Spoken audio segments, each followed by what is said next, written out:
Hello അസ്സാമു അലൈക്കും. എല്ലാവർക്കും ഇന്നത്തെ പുതിയ വ്ളോഗിലേക്ക് സ്വാഗതം. എല്ലാവരും സുഖമായിട്ടും സന്തോഷമായിട്ടിരിക്കാമെന്ന് വിചാരിക്കുന്നു. മാഷാ അല്ലാഹ്, അൽഹംദുലില്ലാഹ്, ഞാനും ഇവിടെ സുഖമായിട്ട് പോകുന്നുണ്ട് കേട്ടോ. അപ്പോൾ ഇത് രാവിലെ നല്ല തണുപ്പാണ്. വാപ്പ കടയിലോട്ട് പോയിട്ടുണ്ട് കേട്ടോ. ഞാൻ നമസ്കാരമൊക്കെ കഴിഞ്ഞ് അടുക്കളയിലോട്ട് വന്നു. പിന്നെ ഞാൻ കിടക്കാൻ നിന്ന് കഴിഞ്ഞാൽ എണീക്കത്തില്ല, തണുപ്പം പിടിച്ചിട്ട് അങ്ങനെ അങ്ങ് കിടക്കും കേട്ടോ. അപ്പോൾ അടുക്കളയിലോട്ട് വന്നു. തലേന്ന് വാങ്ങിച്ചിട്ട് വന്നിട്ടുള്ള പാല്, നമ്മൾ തലേന്ന് വൈകുന്നേരം ചായ ഇട്ടില്ലായിരുന്നു, അത് ഫ്രിഡ്ജിൽ ഇരിപ്പുണ്ടായിരുന്നു. അപ്പോൾ അതെടുത്ത് ചായയ്ക്ക് അങ്ങ് അടുപ്പിലോട്ട് ആക്കി കൊടുത്തു. ചായയൊക്കെ തിളച്ചു. അങ്ങനെ നല്ല ചൂട് ചായയൊക്കെ കുടിച്ചു. അപ്പോൾ അതേ കുടിച്ചിട്ട് ഇനി അടുത്ത പണിയെന്ന് പറയുന്നത് രാവിലെ കാപ്പിക്കുള്ള കറിയാണ് കേട്ടോ. അപ്പോൾ തീ ഇങ്ങനെ എരിഞ്ഞുകൊണ്ടിരിക്കുമല്ലേ. അപ്പോൾ നമ്മുടെ സത്യം പറഞ്ഞാൽ വിറകടുപ്പിൽ എനിക്ക് എളുപ്പമായിട്ട് എൻ്റെ ജോലിയൊക്കെ ഒതുങ്ങും. വിറകടുപ്പാണെങ്കിൽ, ഗ്യാസ് ആണെങ്കിൽ ഭയങ്കര മടിയാണ് കേട്ടോ. അങ്ങനെ ഇരുന്നിരുന്ന് സമയം അങ്ങ് പോകാറുണ്ട്. പക്ഷേ വിറകടുപ്പാകുമ്പോഴത്തേക്കും ഷട്ടപ്പടി നമ്മുടെ ജോലി അങ്ങ് ഒതുങ്ങും. ഓരോന്ന് വെച്ച് കഴിഞ്ഞാൽ അടുത്തടുത്ത് നമ്മുടെ പണിയൊക്കെ അങ്ങ് നടന്നോളും കേട്ടോ. തോരനും മീൻകറിയും എല്ലാം അങ്ങ് റെഡി ആയിക്കോളും. ഇവിടുത്തെ കാറ്റെന്ന് പറയുന്നത് അയ്യോ പറയാതിരിക്കാൻ വയ്യ കേട്ടോ. അത്രയ്ക്കും കാറ്റാണ്. മലയോര പ്രദേശം ആയതുകൊണ്ടാണോ എന്നറിയത്തില്ല ഇത്രയും കാറ്റ് കേട്ടോ. നിങ്ങളുടെ അവിടെയൊക്കെ കാറ്റാണോ എന്താണെന്നുള്ളത് കമൻറ്റ് ചെയ്യണം. ഭയങ്കര കാറ്റാണ്. തുണികളൊന്നും കഴുകി ക്ലിപ്പൊന്നും ഇടാതെ വെക്കാനായിട്ടേ പറ്റത്തില്ല. ഇല്ലെങ്കിൽ എങ്ങോട്ടെങ്കിലുമൊക്കെ ആയിരിക്കും പോയി കിടക്കുന്നത്. വല്ല അയ്യത്തും പോയി കിടക്കും കേട്ടോ, വല്ലവരുടെയും. ഈ വോയിസ് കൊടുക്കുന്ന സമയത്തും നല്ല കാറ്റടിക്കുന്നുണ്ട് കേട്ടോ, നല്ല കാറ്റുണ്ട്. ഈ കാറ്റടി കാരണമാണ് ഞാനിപ്പോൾ ഇടയ്ക്കിടയ്ക്ക് വീഡിയോ ഇടാതിരിക്കുന്നത്. നല്ല കാറ്റുണ്ട്. നമ്മുടെ മാങ്ങയൊക്കെ പൂത്ത് കിടക്കുകയാണ് കേട്ടോ. ഉള്ള എല്ലാം കൊഴിഞ്ഞ് താഴെ പോയി കിടക്കുകയാണ്. എത്രത്തോളം കിട്ടുമെന്നൊക്കെ ഉള്ളത് നോക്കിക്കാണാം. എല്ലാ വർഷവും ഉള്ള കാറ്റ് തന്നെയാണിത്.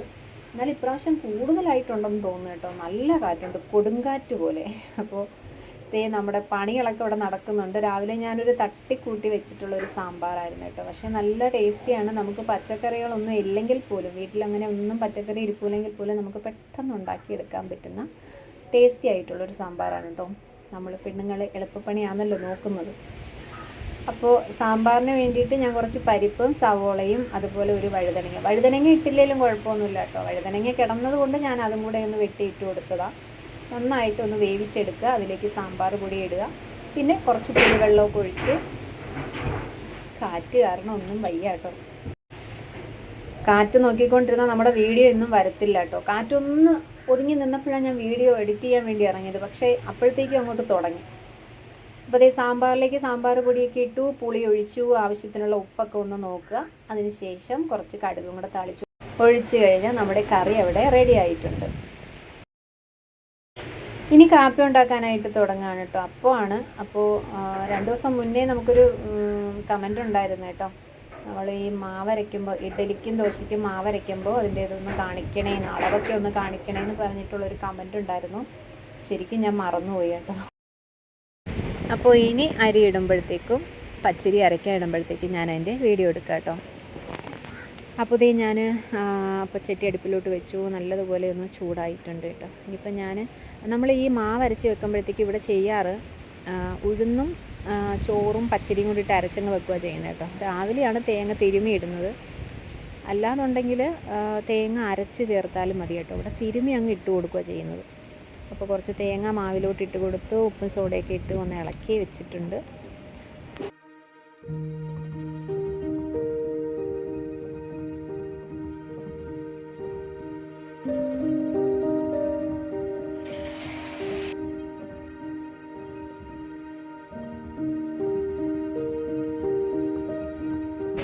ഈ ഇരുമ്പ് ചട്ടി നല്ല പാകത്തിന് നമുക്ക് ഉണ്ടാക്കിയെടുക്കാൻ പറ്റുന്ന കേട്ടോ. അതായത് ഒരു ഒട്ടിപ്പിടിച്ചിരിക്കലോ അങ്ങനെ ഒന്നുമില്ല. നമുക്ക് ഈസി ആയിട്ട് എടുക്കാനും പറ്റും. എനിക്ക് ഇതവുള്ളൊരു അപ്പച്ചട്ടി കേട്ടോ ഇത്. മുട്ട പൊരിക്കാനാണെങ്കിലും മറ്റെന്തെങ്കിലും മെഴുക്കുരട്ടിയോ, ചില ടൈമിൽ ഞാൻ മെഴുക്കുരട്ടിയൊക്കെ ഉണ്ടാക്കുന്നത് ഇതിൽ തന്നെയാണ്. മീൻ വറുക്കാനും ആണെങ്കിലും എല്ലാം ഇത് അപ്പച്ചട്ടിയാണ്. ശരിക്കും ഇത് അപ്പം ഉണ്ടാക്കുന്ന അപ്പച്ചട്ടിയാണ് കേട്ടോ. പക്ഷേ ഞാനിതിൽ എല്ലാം വെക്കാറുണ്ട്. തോരനും എല്ലാം വെക്കാറുണ്ട്. മീൻ പൊരിക്കാനും ഒക്കെ എടുക്കുന്നത് ഇത് തന്നെയാണ് കേട്ടോ. അങ്ങനെ ഇവിടെ അപ്പമൊക്കെ ഓരോന്ന് ചുട്ടുകൊണ്ടിരിക്കുന്നുണ്ട്. ഇത് കഴിഞ്ഞിട്ട് എനിക്ക് റേഷൻ കടയിൽ പോകണം. കൊച്ചിനെ ഞാൻ വിട്ടിട്ടില്ല, കൊച്ചിന് പനിയാണ് കേട്ടോ. ചെറിയ ചുമയും ഒക്കെ ആയിട്ടിരിക്കുകയാണ്. അതുകൊണ്ട് ഞാൻ സ്കൂളിൽ വിട്ടിട്ടില്ല, എൻ്റെ കൂടെ തന്നെ ഉണ്ട് ആൾ.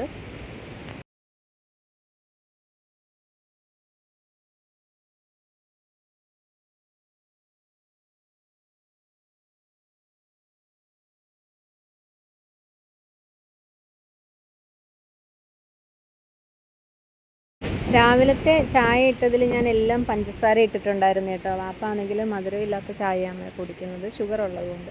ചായ കൂടി അങ്ങനെ ഇല്ല വാപ്പ, പക്ഷേ ഇപ്പോൾ അങ്ങനെ ചായ കുടിക്കണമെന്ന് തോന്നിയത് കൊണ്ട് ഞാൻ പിന്നെ അപ്പോൾ കൊണ്ടുവന്ന പാലെടുത്ത് ചായ ഇടാൻ വേണ്ടിയിട്ട് വെച്ചിട്ടുണ്ട് കേട്ടോ. ആ പറ്റിൽ ഞങ്ങളും കുടിക്കാറുണ്ട്. എന്ന് വെച്ച് കഴിഞ്ഞാൽ ചായ ഞങ്ങൾക്കൊരു അഡിക്റ്റാണ്. 2 ഗ്ലാസ് പാലേ ഉള്ളെങ്കിലും 5 ഗ്ലാസ് വെള്ളമാണ് ഇവിടെ വെക്കാറ്. അപ്പോൾ ദേ ചായയൊക്കെ ഇട്ടു. ദോശയല്ല, അപ്പവും സാമ്പാറും ഒക്കെ റെഡിയായി. ഉച്ചക്കലത്തേക്ക് കറി വെക്കേണ്ട കാര്യമില്ല കേട്ടോ. കറി കണിയത്തെ മീൻ കറി ഇരിപ്പുണ്ട്. അപ്പം നമ്മൾ മീൻ കറി വെക്കണ്ട, എന്തെങ്കിലും തോരനോ. വാപ്പ ചീര കൊണ്ടുവന്നിട്ടുണ്ടായിരുന്നു വരുന്ന വഴിക്ക്. രാവിലെ കടയിൽ പോയിട്ട് വന്നപ്പം ചീര മേടിച്ചിട്ട് വന്നിട്ടുണ്ട് കേട്ടോ. അപ്പം ചീര തോരൻ വെക്കാം, അതൊക്കെയാണ് പ്ലാൻ. അങ്ങനെ കാപ്പിയൊക്കെ കുടിച്ചു. ഞാൻ അരിയും അടുപ്പിലോട്ട് ഇട്ടിട്ടാണ് ഞങ്ങൾ റേഷൻ കടയിലോട്ട് പോകുന്നത് കേട്ടോ.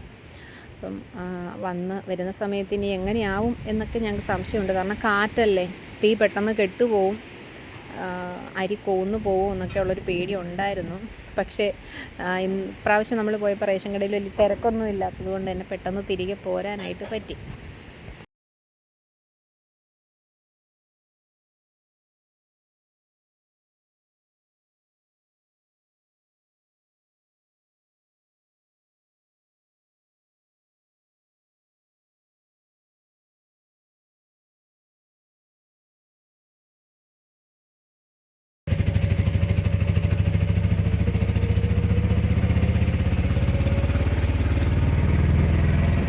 അങ്ങനെ റേഷൻ കടയിലും പോയിട്ട് തിരിച്ച് നമ്മുടെ വീട്ടിലോട്ട് എത്തിയിട്ടുണ്ട് കേട്ടോ. അരിയൊക്കെ അടുപ്പിലിട്ട് പോയപ്പോഴത്തേക്ക് എനിക്ക് സംശയം ഉണ്ടായിരുന്നു, തീ അണഞ്ഞു പോകുമെന്നൊക്കെ ഉള്ളത്, കെട്ടുപോകുമെന്നൊക്കെ ഉള്ളത് കേട്ടോ. പക്ഷേ അരി 3/4 വേവായിട്ടുണ്ടായിരുന്നു. തീയൊന്നും ഭാഗ്യം കൊണ്ട് അണഞ്ഞു പോയില്ല. അപ്പോൾ ദേ ചീരയൊക്കെ എടുത്തൊന്ന് കഴുകാനായിട്ട് വെക്കുന്നുണ്ട്. അതിൻ്റെ തണ്ടൊക്കെ നല്ലതുപോലെ മുറ്റിപ്പോയതാണ് കേട്ടോ.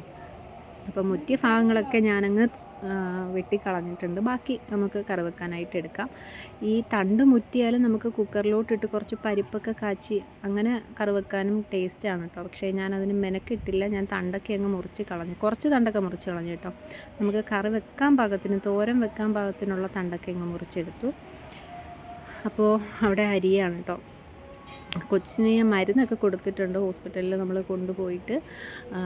ഇടയ്ക്ക് ചുമയുടെ മരുന്ന് വന്നപ്പോഴത്തേക്ക് ഞാനത് കൊടുത്തിട്ടില്ലായിരുന്നു. അന്ന് വലിയ ചുമയില്ലായിരുന്നു, അങ്ങ് മാറിയിട്ടുണ്ടായിരുന്നു കേട്ടോ.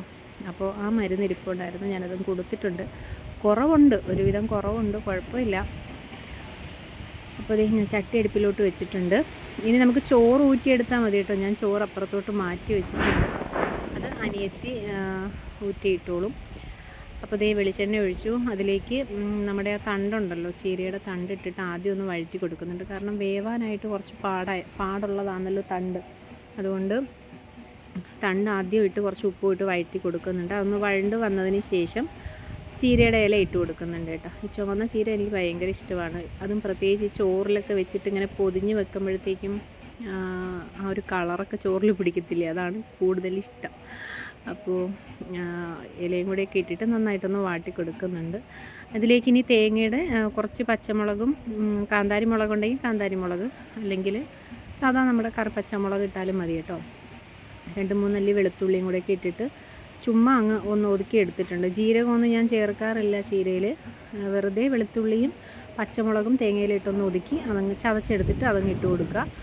അപ്പോഴത്തേക്കും ചീര നന്നായിട്ടൊന്ന് വാടി ഒതുങ്ങി വന്നിട്ടുണ്ടായിരുന്നു. അതിലേക്ക് അരപ്പിട്ട് കൊടുത്തിട്ട് ചിക്കിങ് എടുത്താൽ മാത്രം മതി കേട്ടോ. അപ്പോഴത്തേക്കും നമ്മുടെ ചീരത്തോരൻ റെഡി ആയിട്ടുണ്ട്. ഈ ചീര കിട്ടിയിട്ട് ഇപ്പോൾ ഒത്തിരി നാളായി. ചുമന്ന ചീരയൊന്നും ഇപ്പോൾ അങ്ങനെ കിട്ടാൻ മേടിക്കാറില്ലായിരുന്നു കേട്ടോ. അങ്ങനെ എന്തായാലും ചീരത്തോരൻ വെച്ചു. തലേന്നത്തെ ചാളയായിരുന്നു മീൻ, അപ്പോൾ അത് വറ്റിച്ച് കറി വെച്ചിട്ടുണ്ടായിരുന്നു. അതും കൂടെയൊക്കെ ഒന്ന് ചൂടാക്കി ഞാൻ മാറ്റി വെച്ചിട്ടുണ്ട്. ഇനിയിപ്പോൾ കൊച്ചിന് ചോറ് കൊടുക്കാൻ വേണ്ടിയിട്ട് ഞാനൊരു മുട്ടയൊക്കെ അങ്ങോട്ട് കലക്കി പൊരിച്ചെടുത്തു. അങ്ങനെ അവൾക്ക് ചോറ് കൊടുക്കാൻ വേണ്ടി ചോറൊക്കെ വിളമ്പിയിട്ടുണ്ട് കേട്ടോ. കഞ്ഞിയായിട്ട് കൊടുക്കാൻ വേണ്ടി ഇരുന്നതാണ്. അപ്പോൾ കഞ്ഞി വേണ്ടാന്ന് പറഞ്ഞു, അതുകൊണ്ട് ചോറ് കൊടുക്കാൻ പോകും. അപ്പോൾ ഇത്രയേ ഉള്ളൂ വിശേഷം. കാറ്റായതുകൊണ്ട് ഇന്നത്തെ വീഡിയോ കുളമായെന്ന് എനിക്കറിയാം.